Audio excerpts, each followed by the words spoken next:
What happens when a man on top of the world, the self-made CEO of a tech empire, decides his pregnant wife is no longer enough? Andrew Vance thought he was trading up, leaving his loving, devoted wife, Emma, for a younger, more exciting model. He thought he was untouchable, that his company, his kingdom was secure. But he made one catastrophic miscalculation. He forgot who Emma's father was. This isn't just a story about infidelity. It's about a quiet, unassuming billionaire who watched his daughter's heart break and decided that revenge wasn't enough. He wanted annihilation. This is the story of how a titan of industry bought his son-in-law's entire company, not out of spite, but as a simple, devastating business transaction. The house on Bellevue Avenue was a monument to modern success, a sprawling glass and steel structure with panoramic views of the Seattle skyline. It was the physical manifestation of Andrew Vance's ambition. At 34, he was the charismatic founder and CEO of Innovatech Solutions, a data analytics firm that had in 6 short years become the darling of the tech world.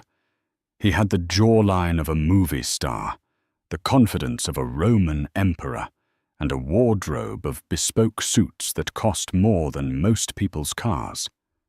And he had Emma. Emma Beaumont Vance was the quiet, elegant heart of their home. To the outside world, she was the perfect CEO's wife, graceful, intelligent, and impeccably dressed. She hosted charity galas with an effortless charm that made old money and new tech money mingle without friction. But her true world was smaller, more intimate.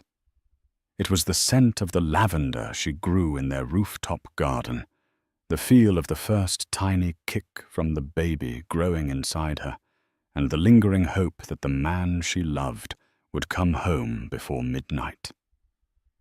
Tonight, like most nights, he was late. Emma sat in the nursery. They had just finished painting, a soft, calming shade of sage green.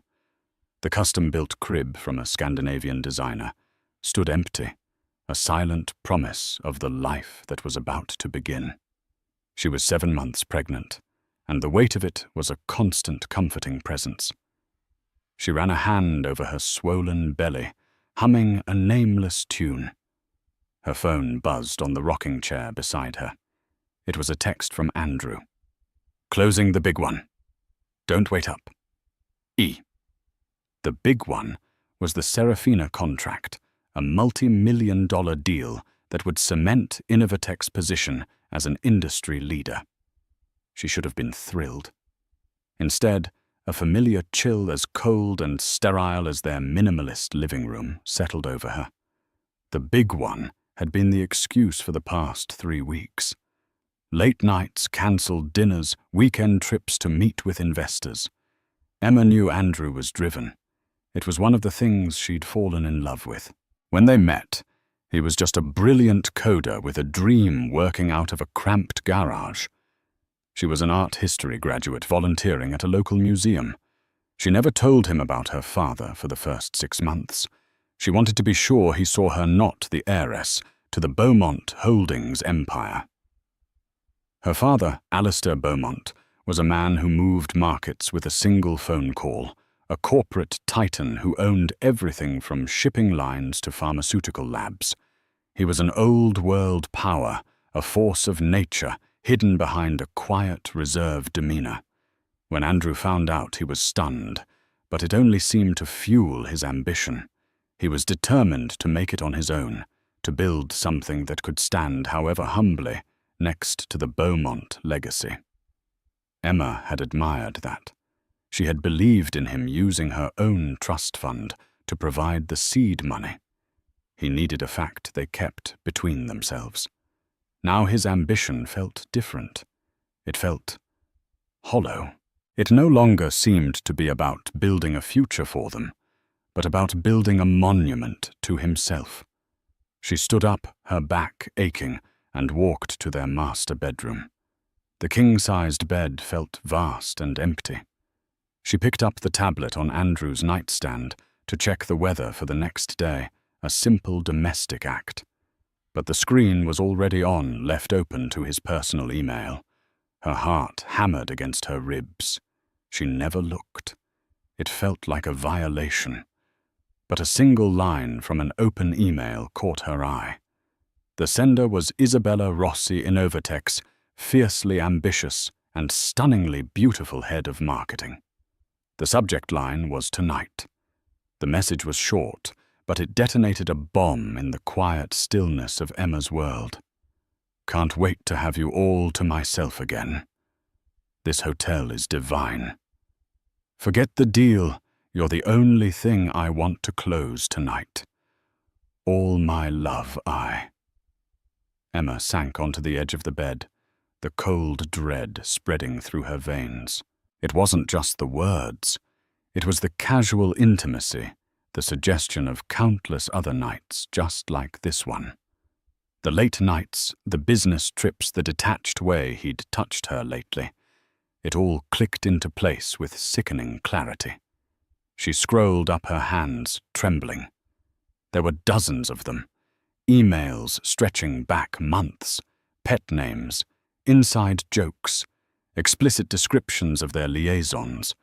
They painted a picture of a passionate, all-consuming affair. In one, Andrew had written, "Emma is wonderful, of course, but she's from another world, a beautiful, safe museum. You're the real world. You're alive. A beautiful, safe museum." That's what he thought of her, the mother of his child.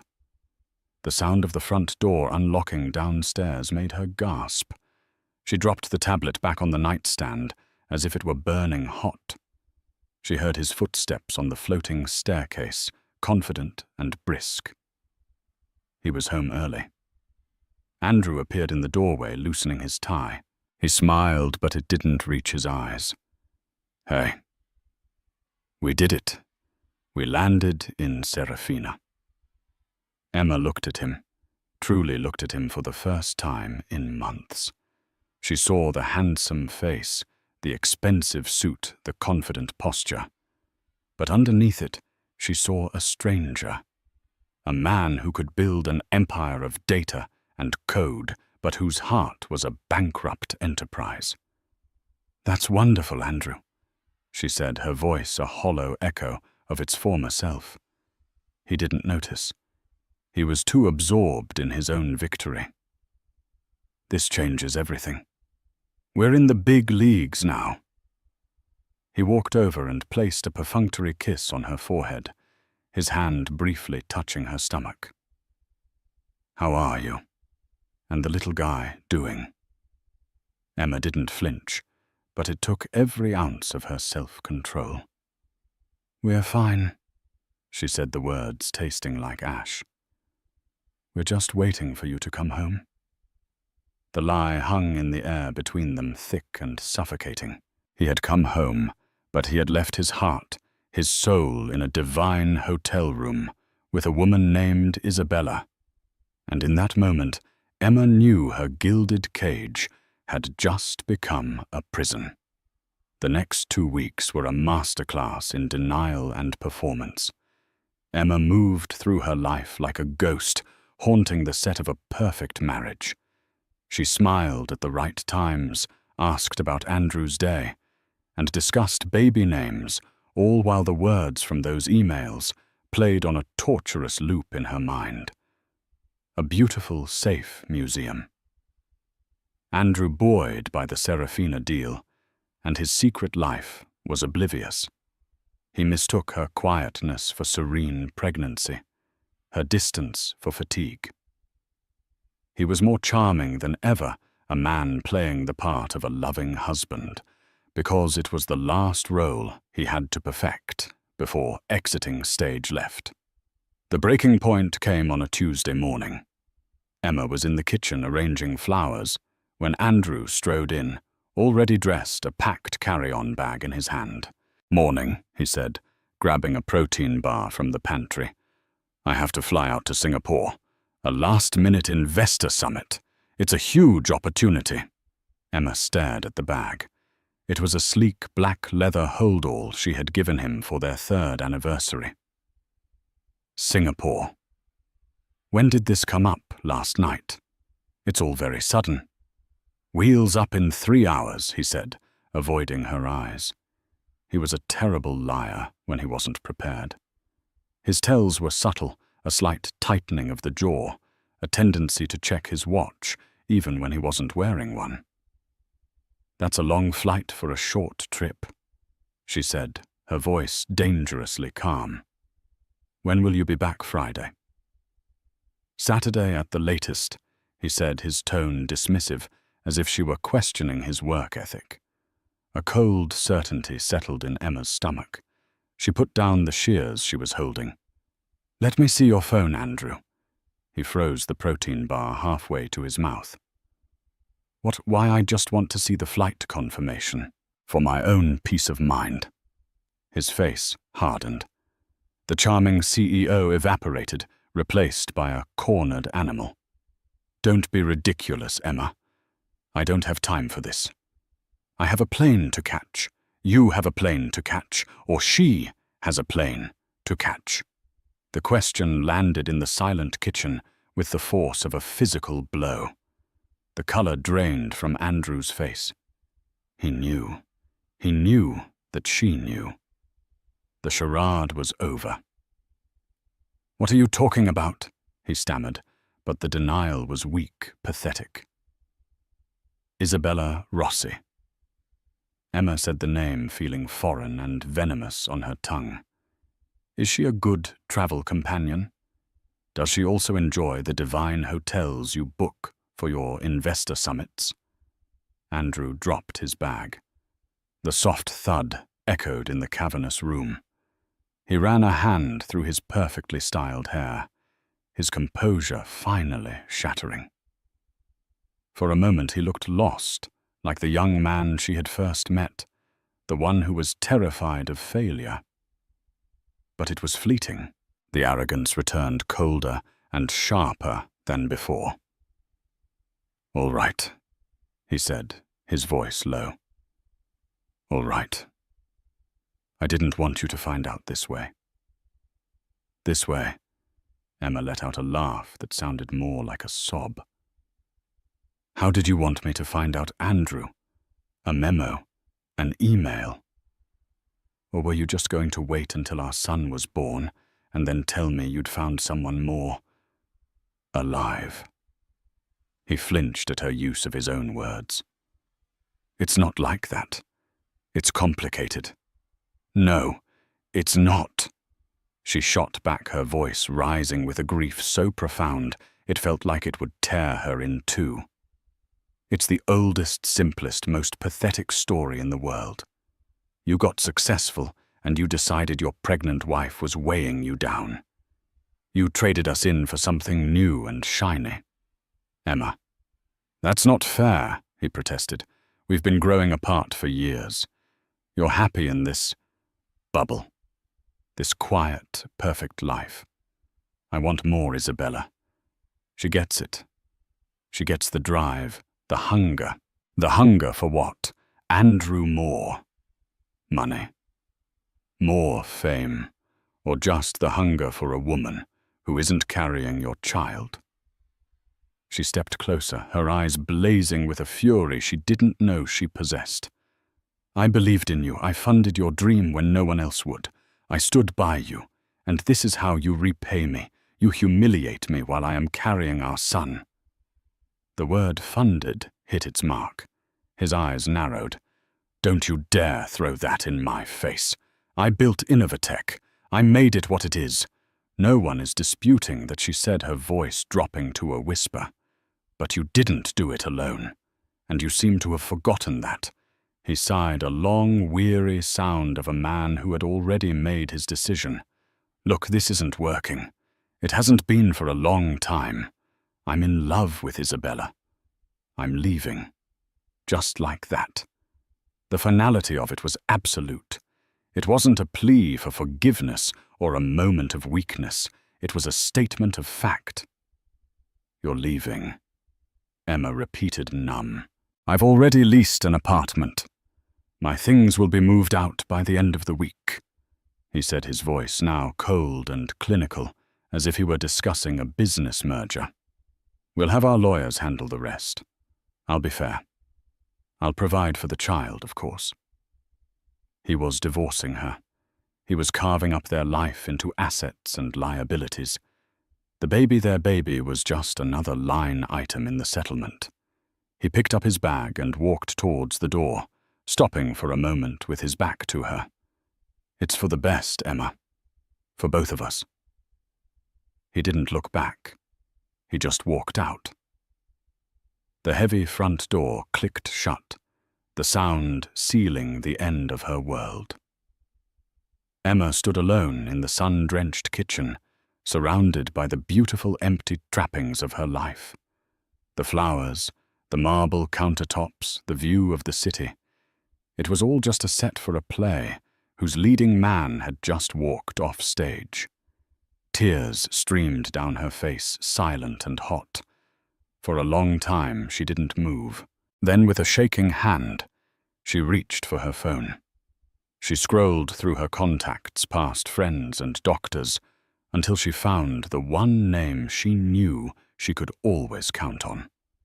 The one man Andrew Vance had fatally underestimated. She pressed the call button. It rang twice. "Emma, is everything all right, sweetheart?" A calm, deep voice answered. She took a ragged breath, the sobs she had been holding back finally breaking free. "Dad?" she cried. "Dad, Andrew's gone. He left me." There was a pause on the other end of the line, a silence so profound it felt like the world was holding its breath. When Alistair Beaumont finally spoke, his voice was deceptively gentle, but underneath it, Emma could hear the sound of an epee sharpening its steel. "I'm on my way." Alistair Beaumont's office occupied the entire top floor of the Beaumont Tower, a sleek obsidian monolith that pierced the Seattle sky. From his desk, he had a god's-eye view of the city, the Puget Sound, and the distant snow-capped peaks of the Olympic Mountains. The room was a study in controlled power, dark mahogany, brushed steel, and a single priceless Rothko on the wall that radiated a deep, brooding energy. There were no family photos, no clutter, just a phone, a monitor displaying global market data, and the man himself. At 65, Alistair had the kind of stillness that made other men nervous. He wasn't loud or ostentatious. His power wasn't in what he said, but in what he didn't have to say. When he entered a room, valuations shifted and careers were made or broken. He had built his empire with a combination of brilliant foresight, relentless discipline, and a capacity for strategic ruthlessness that was legendary in the corporate world. But all of that was just business. Emma was his heart. He had ended the call with his daughter, his hand still resting on the receiver. He had listened to her broken sobs, and with each one a cold tectonic fury had begun to build deep within him. He had never liked Andrew Vance. He'd seen the raw, naked ambition in the young man's eyes from the beginning. He saw a man who didn't love his daughter, but loved what she represented, a shortcut to a world he was desperate to conquer. But Emma had loved him, and for Alistair his daughter's happiness was the only variable that mattered. He had stood aside, offered quiet support, and hoped he was wrong. He had not been wrong. He swiveled his leather chair to face the window, looking down at the city sprawling below. Andrew Vance's company, Innovatech Solutions, was down there somewhere.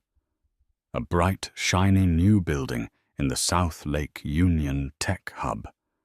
A company built in part with his daughter's money and her unwavering belief. A company that had given her husband the power and platform to betray her in the most cruel and public way possible. Andrew thought he was a player. He thought his little tech firm made him a king. Alistair was about to show him what a real kingdom looked like. He pressed a button on his intercom. "Eleanor, get me Jake Thorne. Now."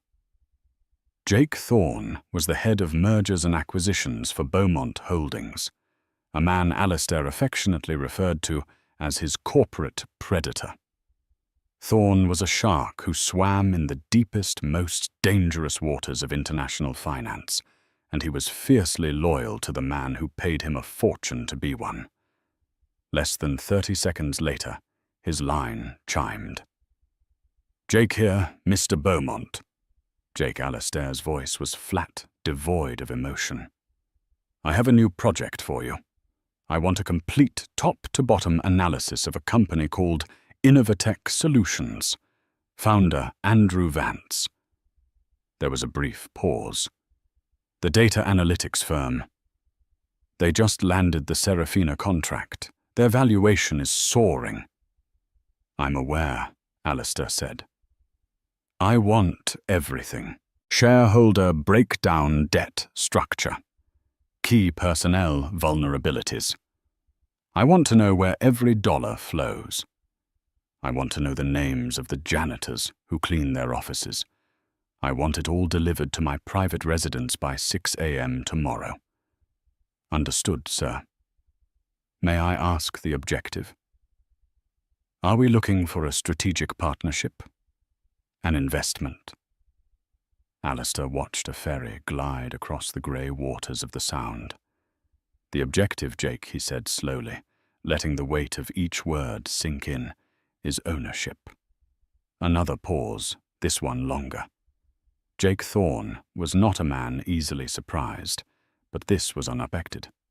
Beaumont Holdings didn't invest in overvalued tech startups. They bought foundational industries, shipping manufacturing resources.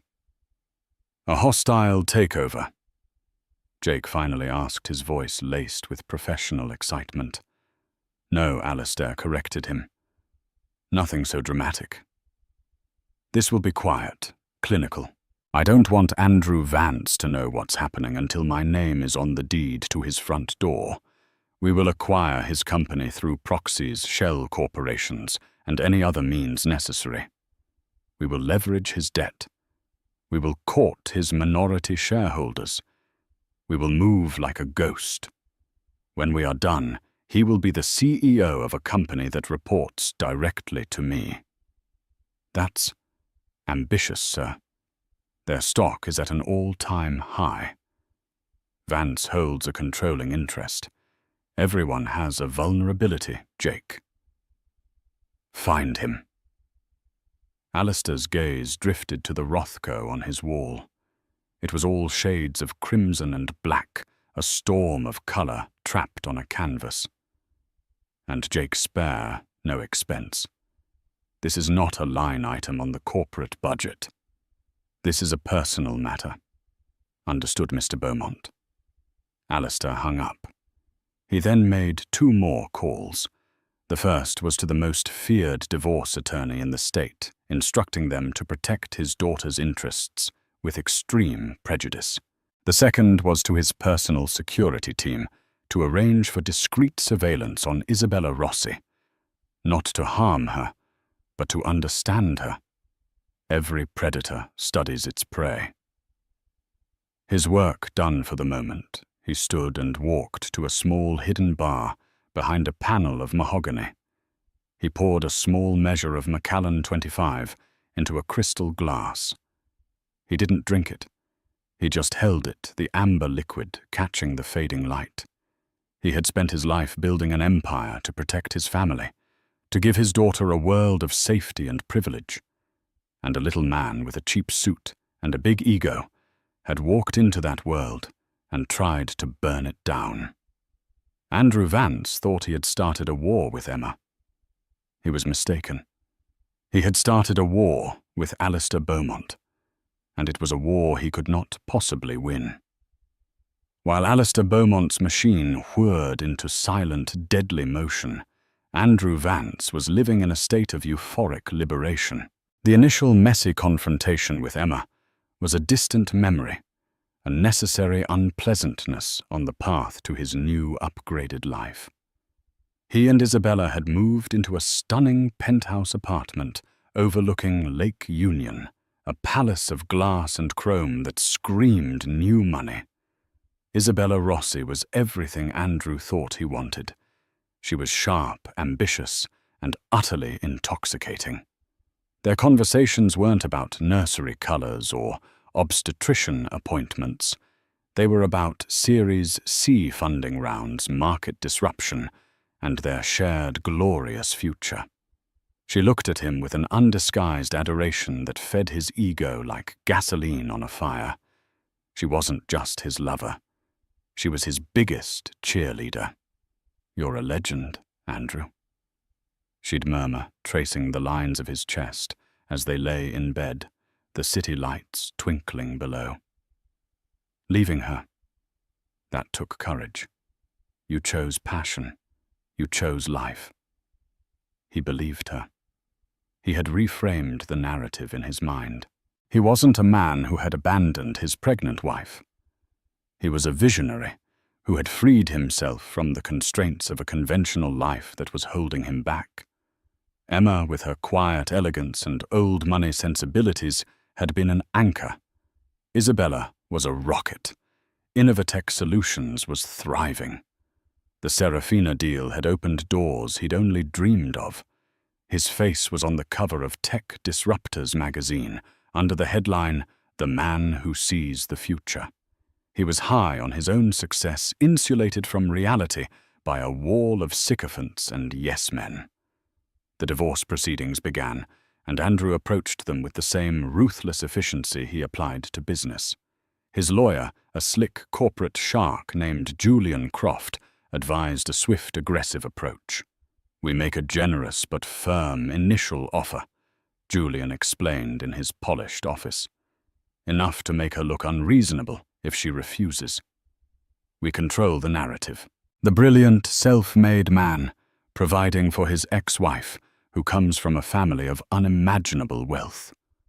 Andrew agreed.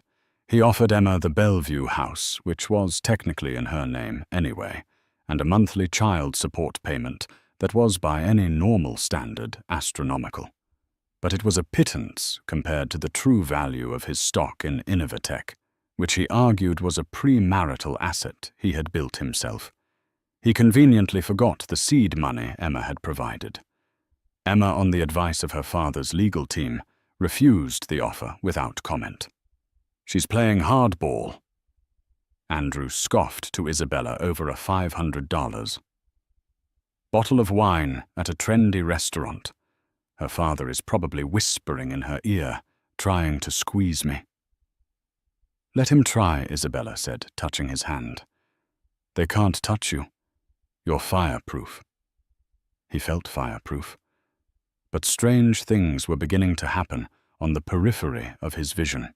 A major institutional investor, one who had been with him from the early days, abruptly sold its entire 8% stake in Innovatech.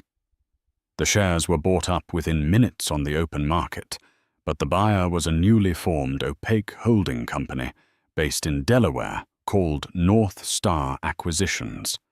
It was unusual, but not alarming.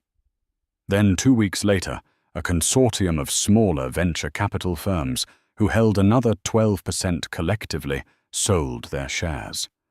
Again, they were snapped up instantly this time by a different entity, Apex Consolidated Ventures, registered in the Cayman Islands. Andrew's CFO, a nervous man named David Chen, brought it to his attention. "It's odd, Andrew," David said, pointing to a chart in the boardroom. "In less than a month, 20% of our company has been consolidated by 2 anonymous buyers. We don't know who they are or what their intention is." Andrew leaned back in his chair, feeling a flicker of annoyance. "It's a vote of confidence, David. Someone with deep pockets sees our potential and is buying in before our next quarterly earnings, Send the stock into orbit. It's good news, but we don't know who someone is, David pressed. It could be a competitor looking to gain a foothold to get a seat on the board.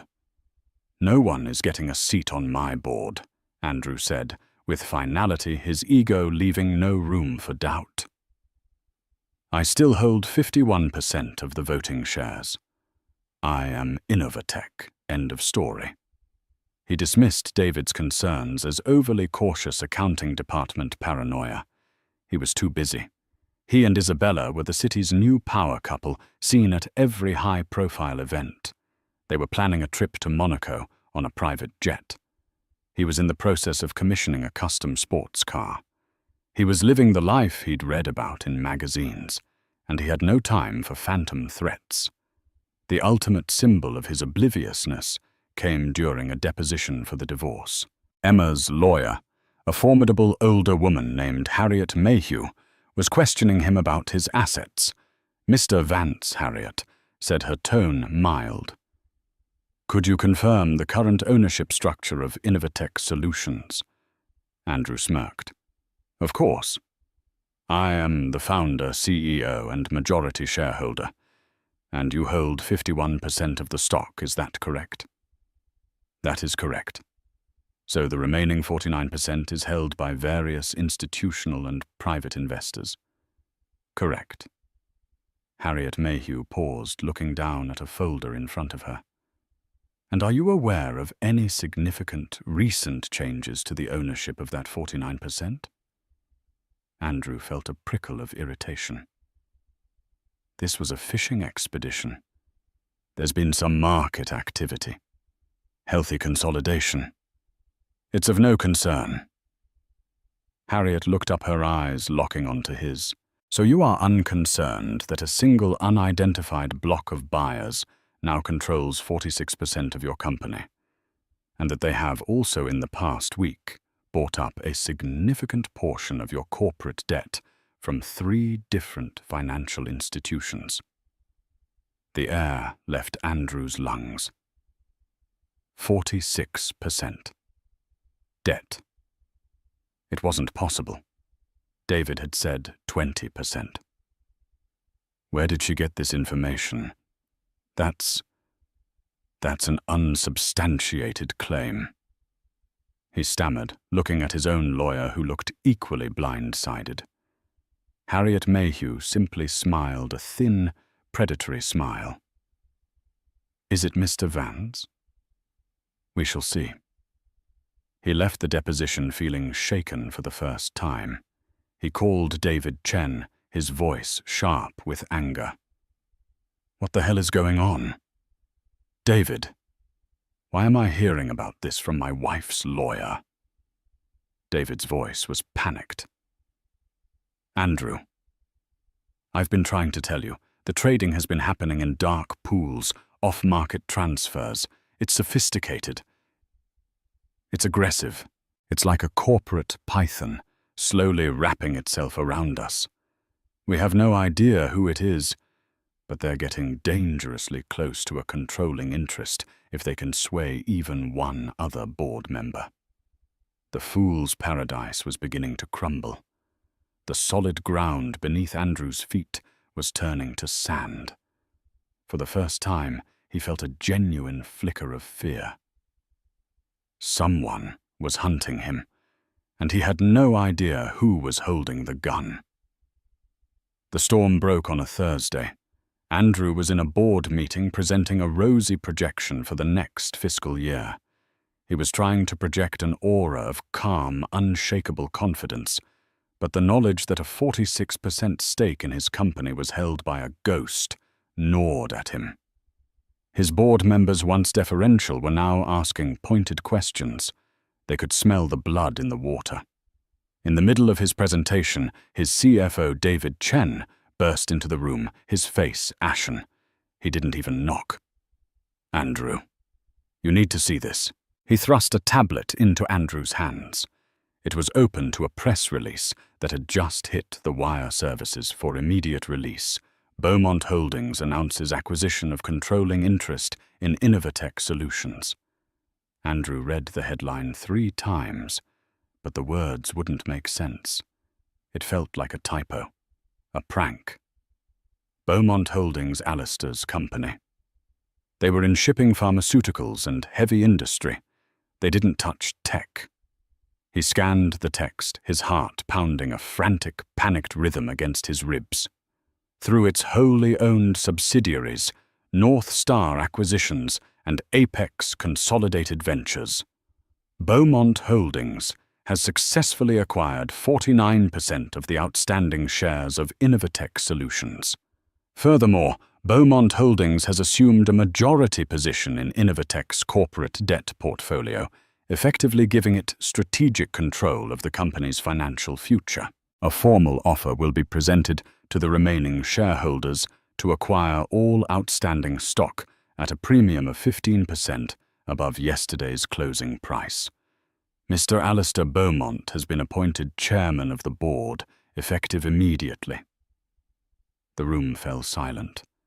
The board members stared at him, their faces a mixture of shock and dawning comprehension.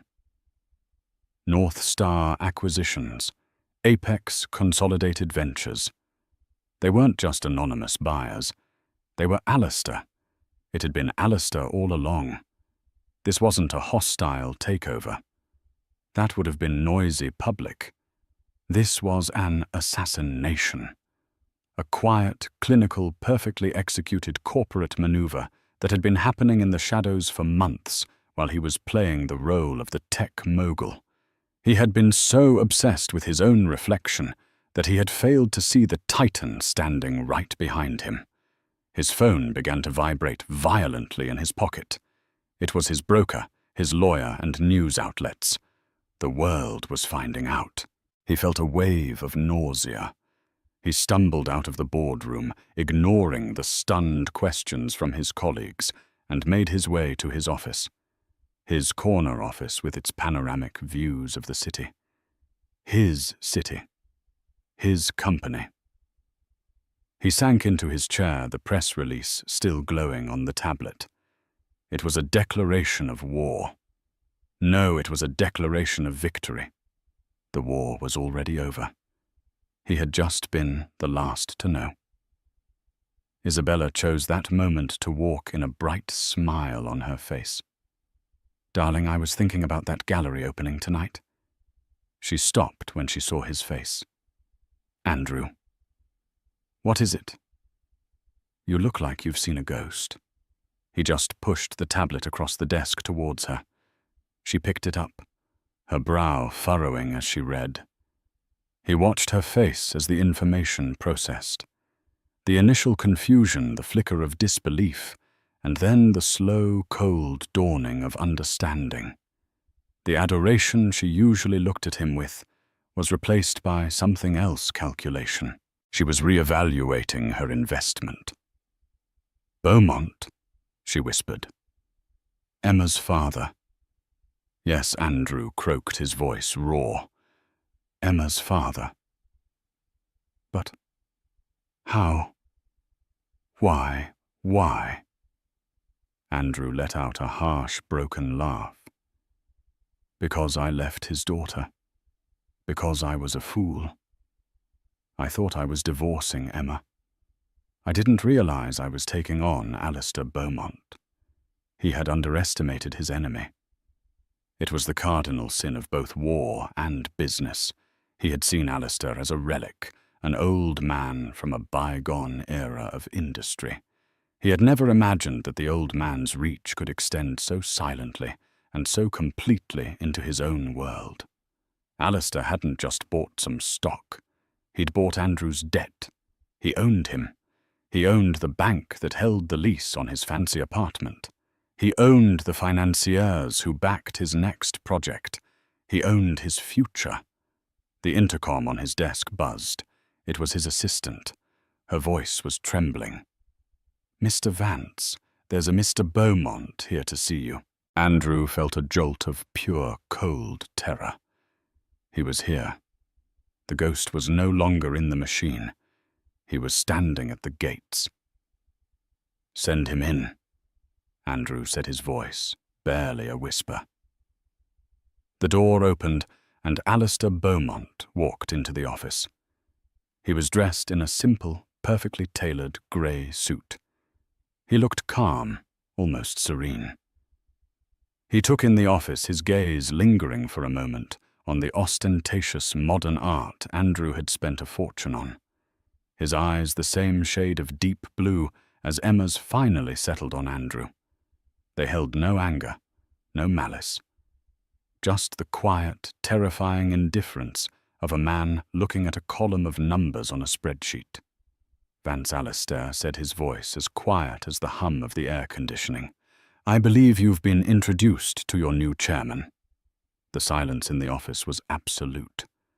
Isabella seemed to shrink, making herself small in the presence of this new immense gravity that had just entered the room.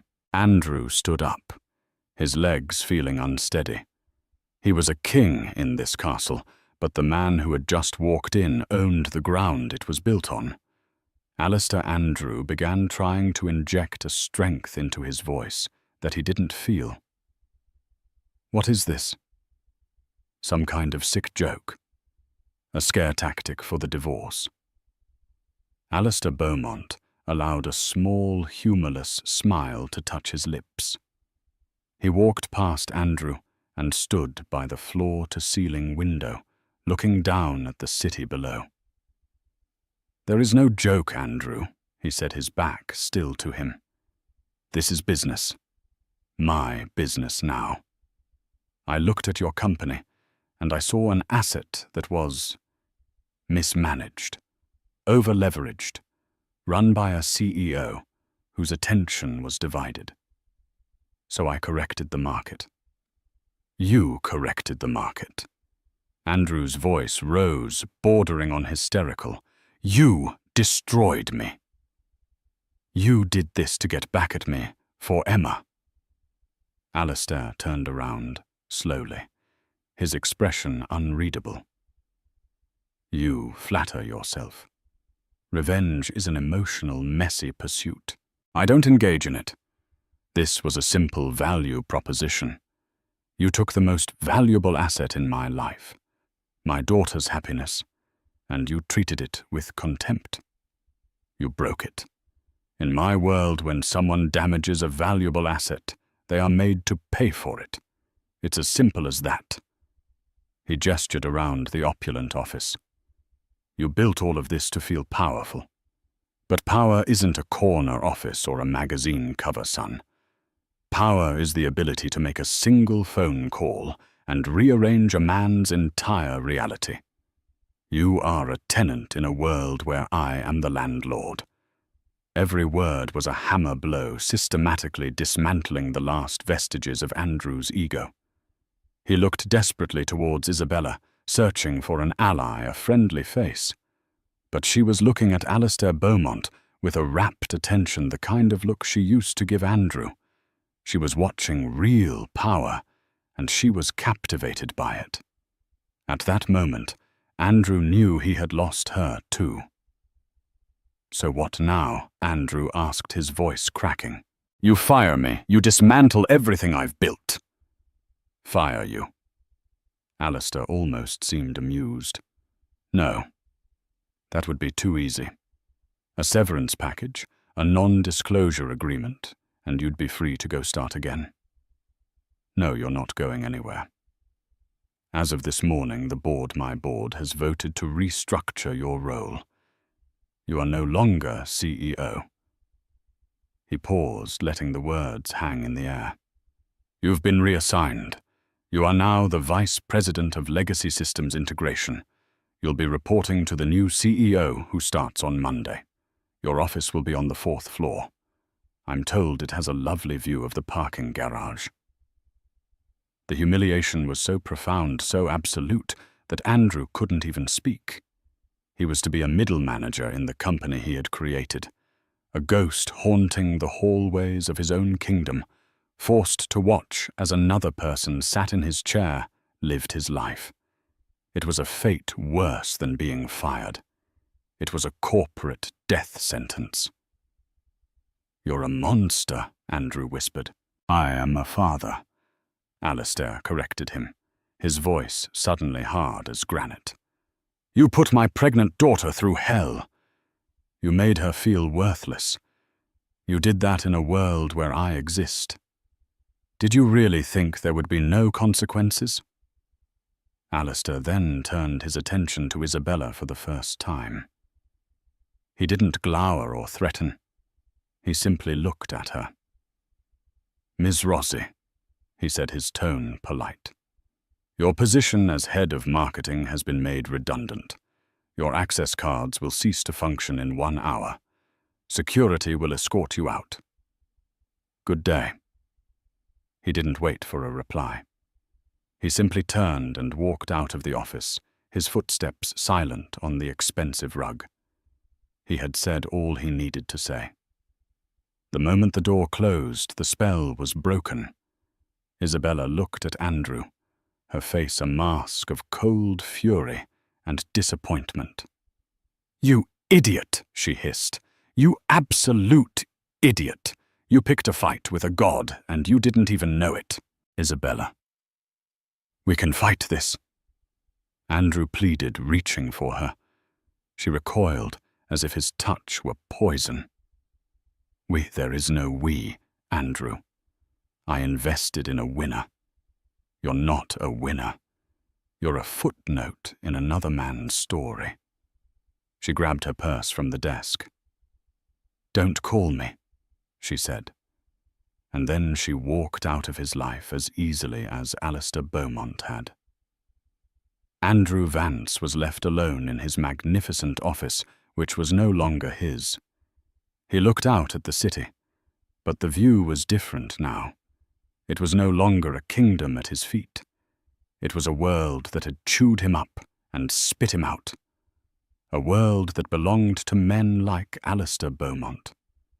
He had flown too close to the sun, and his wings, which he had thought were made of steel, had turned out to be made of wax.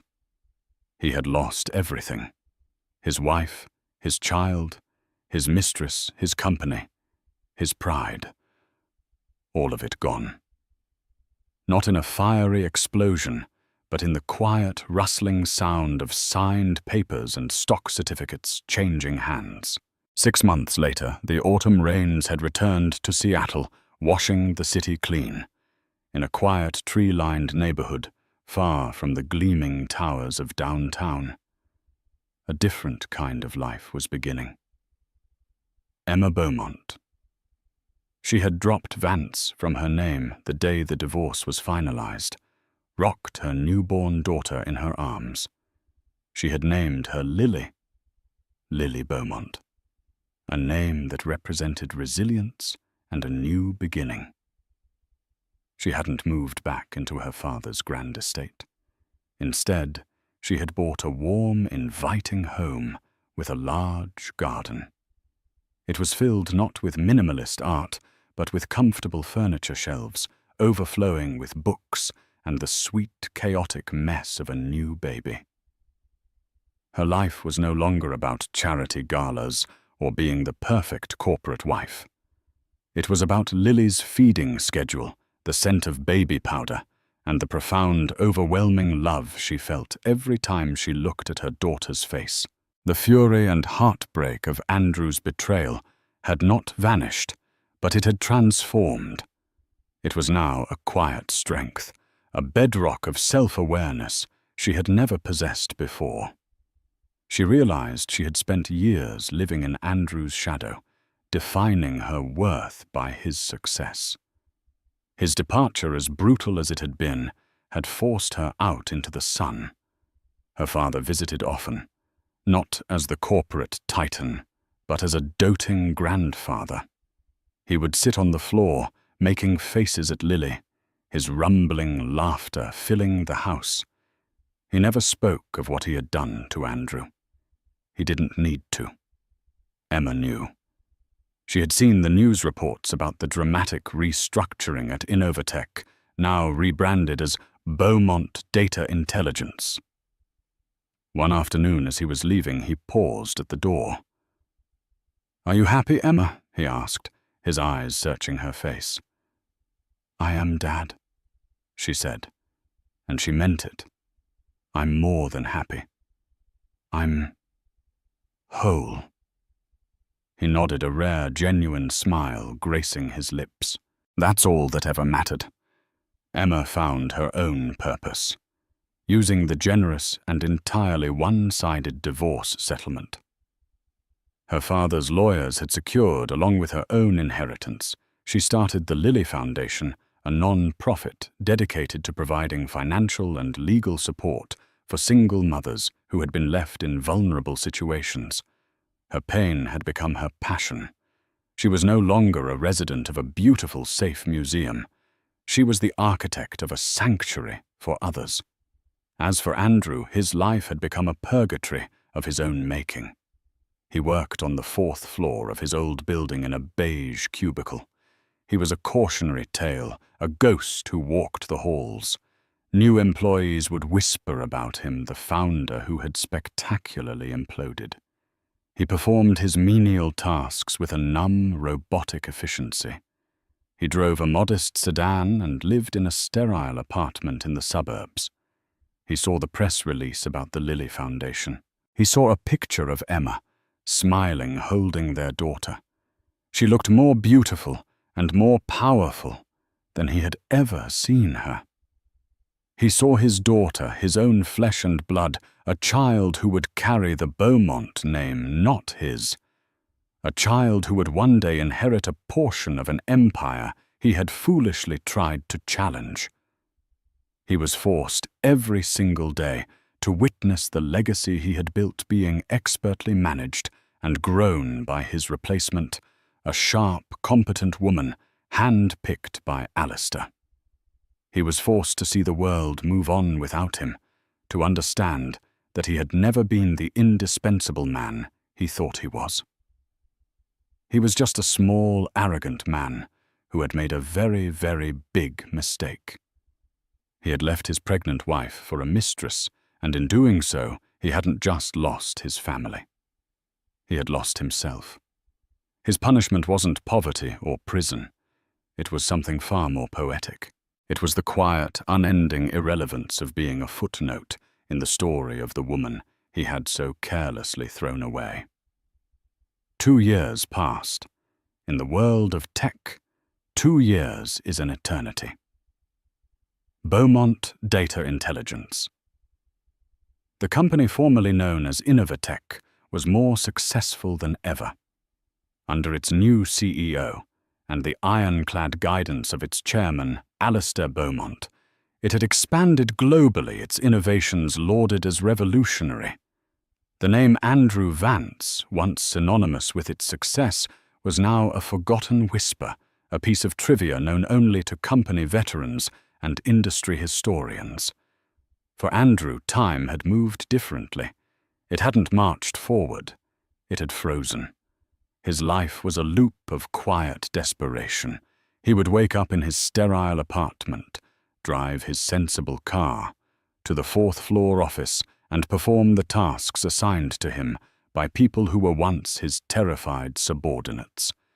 He was competent enough to not get fired, but too broken to ever leave. He was a ghost in his own machine, haunting the life he'd built and lost. The fire in his belly, the ambition that had driven him to scale mountains, had been extinguished, leaving behind only the cold ash of regret. On a bright, crisp Saturday in October, driven by a masochistic impulse he didn't fully understand, he visited the Pike Place market. He and Emma used to come here on weekends, in their early, happier years, buying fresh flowers and artisanal cheese. He moved through the bustling crowds like a phantom, invisible and unnoticed. And then he saw her. She was standing near a flower stall, the one that sells enormous bouquets of sunflowers. But it wasn't the Emma he remembered. The perfectly coiffed, elegantly dressed CEO's wife was gone. This woman wore jeans, a comfortable sweater, and her hair was tied back in a simple loose ponytail. She was laughing a genuine, unburdened sound that seemed to make the air around her sparkle, and holding her hand was a little girl, perhaps 2 years old, with a wild mane of dark curly hair and a determined look on her face as she pointed a chubby finger at a bright red balloon. It was Lily, his daughter. Andrew's breath caught in his throat. He had seen pictures, of course, in the society pages covering the Lily Foundation's charity events. But a picture was a flat, two-dimensional thing. This was real. This was his child, a living, breathing person in the world. She had his hair. From this distance, he could see she had Emma's startlingly blue eyes. He watched as Emma knelt down to speak to her, her face filled with a love so pure and powerful it was like a physical force. In that moment, watching them, Andrew felt the full crushing weight of his stupidity. The penthouse, Isabella the magazine covers. It was all a cheap, gaudy mirage compared to this one perfect, simple moment. This was the treasure he had discarded like trash. An unseen force pulled him forward. He didn't know what he would say, what he hoped to achieve. He just had to be closer. Emma. His voice was a rusty croak. She looked up, and her smile didn't vanish, but it froze. It became a polite, impenetrable mask. The warmth in her eyes was instantly replaced by a cool, distant neutrality. "Andrew," she said. Her voice was calm. There was no anger, no pain. There was nothing. It was the voice you would use for a stranger who had asked for directions. Lily, sensing the shift in her mother's demeanor, pressed closer against Emma's leg. Her blue eyes wide and curious as she looked up at the sad-faced man. I just tore you," he stammered, feeling like a fool. "I wanted to say hello." He looked down at his daughter. "And to see her." "This is Lily," Emma said simply, her hand resting protectively on her daughter's head. "She's beautiful," Andrew whispered, a raw ache spreading through his chest. He crouched down slightly, trying to smile. "Hi, Lily. I'm Andrew." The little girl just stared, her thumb finding its way into her mouth. She didn't know him. Why would she? To her, he was just another face in the crowd. A stranger. Emma remained standing, a silent, unshakable guardian. Her lack of emotion was more damning than any tirade could have been. He had caused her unimaginable pain, and she had processed it, moved past it, and healed so completely that he no longer had the power to affect her at all. He was irrelevant. "I'm sorry, Emma." He said the words, feeling pitifully inadequate. "For everything. I know it's too late, but I am so sorry." She looked at him, and for the first time he saw a flicker of something in her eyes. It wasn't forgiveness. It was a pity. "I know you are, Andrew," she said softly. "I hope you find some peace. But we have to go now." She gently took Lily's hand. "Come on, sweet pea. Let's get you that balloon." She didn't look back. She walked away, guiding their daughter through the crowd, and disappeared behind a throng of tourists. Andrew remained crouched on the cobblestones for a long moment, the sounds of the market fading to a dull roar in his ears. The demotion, the loss of his company, the public humiliation he had thought that was his punishment. He was wrong. This was the punishment.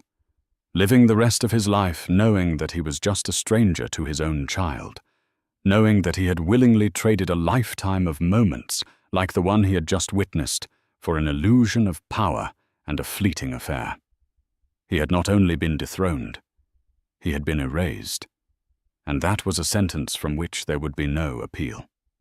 The story of Andrew Vance is a stark and powerful reminder that the choices we make have consequences that can ripple out in unimaginable ways. He thought he was just breaking a heart, but he was actually breaking a sacred pact with a family whose power he couldn't comprehend. In the end, it wasn't just about a tycoon father's revenge. It was about the quiet, unshakable strength of a woman who rebuilt her life from the ashes, and a father who reminded the world that the most valuable asset will always be family. This tale of karma, justice, and resilience shows that sometimes the most devastating revenge isn't a loud, angry battle, but a quiet, clinical acquisition of everything a person holds dear. If this story of poetic justice and ultimate karma resonated with you, please give this video a like and share it with someone who appreciates a story of strength and consequence. Don't forget to subscribe to our channel and hit the notification bell so you never miss another incredible real-life drama. What would you have done in Alistair's position? Let us know in the comments below. We love hearing your thoughts. Thank you for listening.